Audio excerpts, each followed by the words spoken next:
Hello, students. As you can see, our today's session is related to gravity, and the name of today's session is Gravity Visualized. Okay, so today we will be exploring many things about this particular word over here, gravity. Let us study them. Okay, the first question: what is a gravitational force? Okay, I'll slide this down here. Okay, perfect. What is a gravitational force? Hmm? Gravitational force is small between objects with small masses. Okay, I'll explain you first what gravitational force is.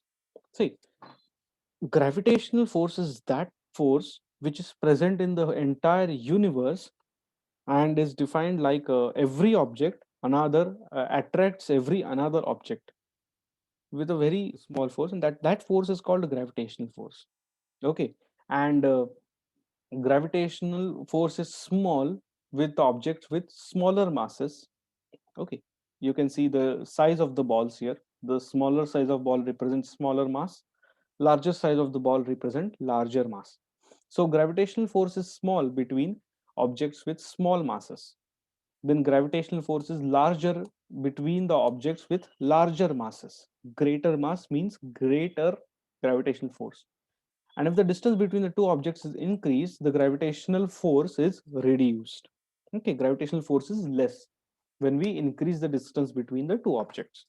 So, gravitational force increases when mass increases. When mass increases, gravitational force also increases. And when the distance between two objects decreases, when the distance between the two objects increases, when the distance increases, then gravitational force decreases. Okay, remember these points. So gravitational force is that kind of force which attracts two objects together. The one object will attract another object. Okay, that is called a gravitational force, and that force is universal in nature. Now, what is gravity? What do you think gravity is? No, it is definitely not the gravitational force that we discussed. The gravity is the force of attraction between the two objects. The force with which the two bodies are attracted, that is called gravity. Okay, gravitational force and gravity is actually different. See, gravitational pull is a phenomenon, but gravity is a force. Understand this. Okay, gravity is a force of attraction between the two objects. All objects with mass have gravity. Okay, and hence all objects with mass attract every other objects which have mass. Okay, gravity acts like a magnet, pulling objects together. Likewise, I discussed. And what causes gravity is not really known. That is the fact. What causes gravity is not really known. We right now know that gravity is something which is attractive force in nature and is caused between objects which have masses. Okay, then the difference between gravitation and gravity. Yeah, you must know this. What is gravity? It's the force of gravitation exerted by huge heavenly bodies. Actually, the gravity term is used for huge bodies. Smaller bodies, every body actually uses these terms, gravity or gravitation. But when we study these topics, gravity and all these topics come into picture if and only if the object has a very huge mass, like our Earth, like Sun, like planets. Okay, their forces are exerted more and more profoundly only and only when the masses of the planets, the masses are greater. Okay, the mass is greater, like moon, earth, other planets and other things. Okay, when the mass is very huge, okay, very large, then the force of gravitation exerted by heavenly bodies, we call them heavenly bodies, isn't it? Earth, moon, solar system, Milky Way, all these are heavenly bodies, such as earth, the sun, etc. On the smallest object near its surface, it's called the force of gravity. Now, what is gravitation? The force of attraction between any two objects by virtue of their masses is called gravitation, or the gravitational forces. This is a very important definition for gravitation. Okay. The force of attraction between any two objects by virtue of their masses. Okay, that's called gravitation. Then, for example, for gravity, we have Earth pulls an object with mass 1 kg towards it with a force of 9.8 newtons. Okay, that is the example for gravity. And for gravitation is the force of attraction between any two objects, such as books, tables, chairs, between two heavenly bodies, are example of gravitation. Now notice here that here I've given 9.8. What is this value over here? And why is it only for 1 kg? Okay, I'll tell you. See, what Newton proposed is gravitation, this small gravitation g, is proportional to the masses of the two bodies. Let's say two bodies are 1 and 2. Okay, so these are two heavenly bodies, two planets. So the gravitational force is directly proportional to the masses in between these two bodies, m1 and m2, and is inversely proportional to square of the distance between them. Let's say distance between them is r. Okay, so this is the formula that Sir Isaac Newton gave us. Okay, G is proportional to m1 m2 upon r square. If these two are the bodies, heavenly bodies, let's say one is Earth and another is satellite, then also everything is given through this formula. And when we put this formula for our Earth, gm for if we remove this proportionality sign, you know the meaning of this proportionality sign, right? Proportionality means, let's say that let's say I have a quantity over here. Let's say what is let's say money. Yeah, I have a money here. Money, I'll write it like this, s and dollar sign. Okay, and here is, let's say, gold. Okay, gold, gold. Hmm. I'll just erase that one over there. Okay, there is gold. Now, uh, you know, when the gold, let's say there is a company gold, and that gold is increasing day by day. The gold is manufacturing day by day, and you know, let's say what happens is now I buy some gold. So when I buy gold, I need to give that much amount to it, isn't it? So when I buy gold, that much amount of money is given. So the same amount of money is given. Okay. When both the things come up and come down, that this is the clear example over here. When I buy gold, what happens is, oh, I just did something, other things. When I buy gold, what happens is, okay, forget this. I'll just give some another example. Okay, I'll give another example. Don't worry. Forget this example. Okay, so consider an example that you are cycling.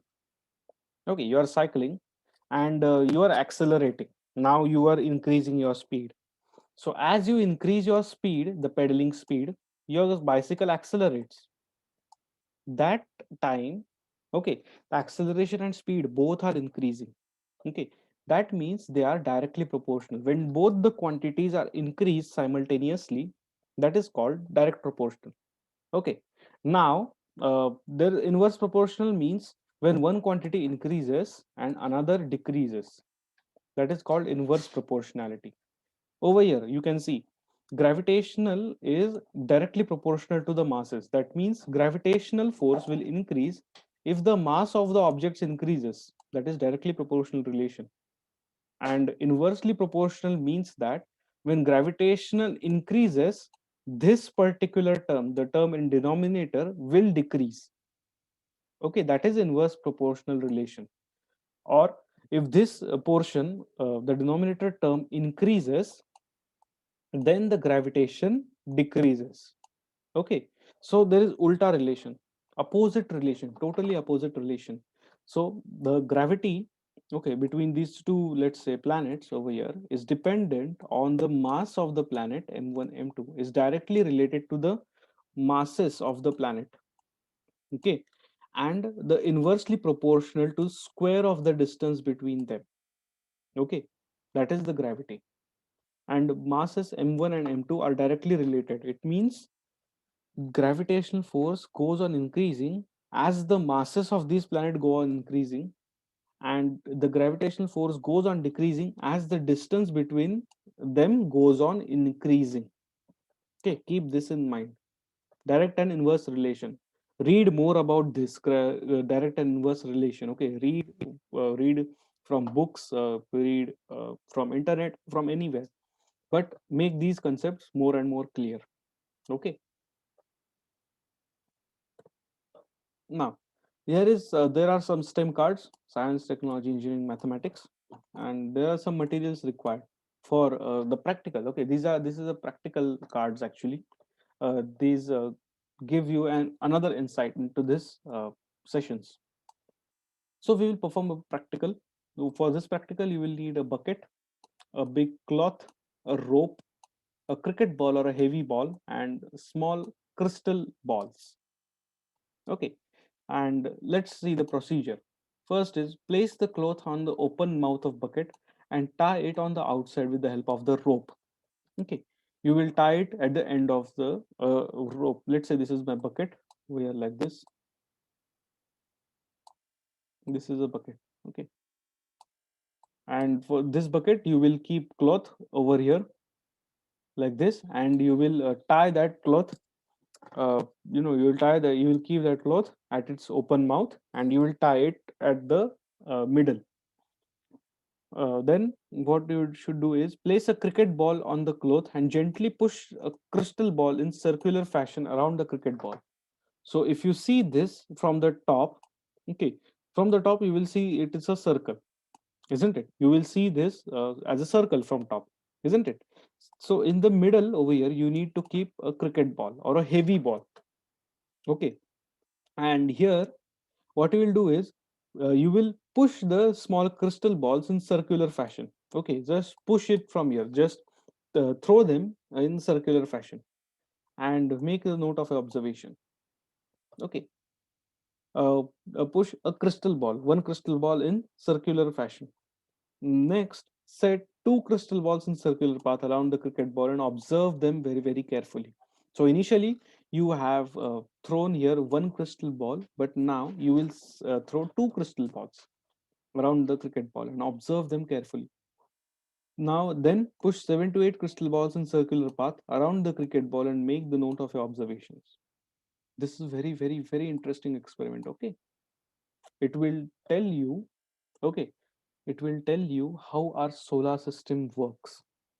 Okay, this heavy ball is our sun, and the other balls which will revolve around will be the planets.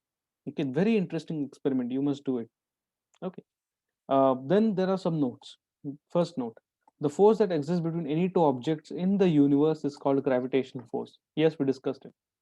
Second thing: all objects attract other object with this force, and that formula is given over here. G is proportional to m1 m2 upon r square. Okay, here is a think time for you. Discuss the factors on which gravitational force of two bodies depend. Yeah, we already have discussed this. Gravitational force of two bodies depends on two factors. First is the mass, and second is distance between those two bodies. Okay, it's directly related to the masses of the two bodies and inversely related to square of the distance between them. Okay, one more question: why doesn't the moon fall on earth even when there is gravitation force between them? Isn't it? Moon should have fall on earth, no? Why does the moon does not fall? Think.